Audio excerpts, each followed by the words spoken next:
ทับเม็ดทรายทั้งทะเลก็รู้ลมหายใจที่มีอยู่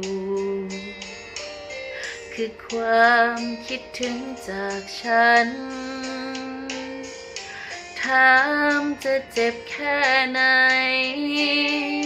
หากเธอไปรักใครสักวันก็ลองนับดูสายฝนนั้นนั่นคือน้ำตาจากใจ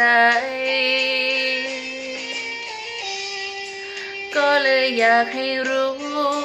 ก็เลยอยากให้เห็นก่อนจะทำร้ายกันกว่านี้เพราะโลกนี้มีเธอเพียงคนเดียวฉันจึงเสียเธอไม่ได้ถ้าเธออยากทำร้ายก็เชิญแต่อย่าเดินหนีไปจากฉันนึกเสียว่าสงสารอย่าหลงทันด้วยการลาจาก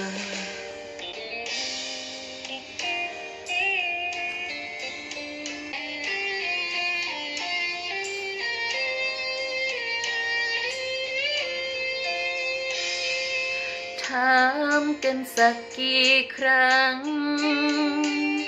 ก็ยังบอกเธออย่างนี้ฟ้าทุกวันเปลี่ยนสีแต่ฉันไม่เคยเปลี่ยนใจก็เลยอยากให้รู้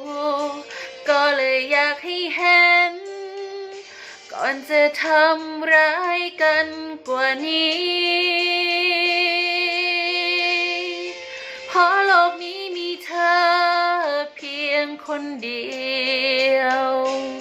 ฉันจึงเสียเธอไม่ได้ถ้าเธออยากทำร้ายก็เชิ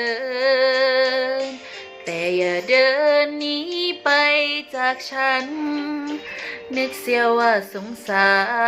รอย่าหลงทันด้วยการลาจากนึกเสียว่าสงสารอย่าหลงทันด้วยคำว่าลาก่อน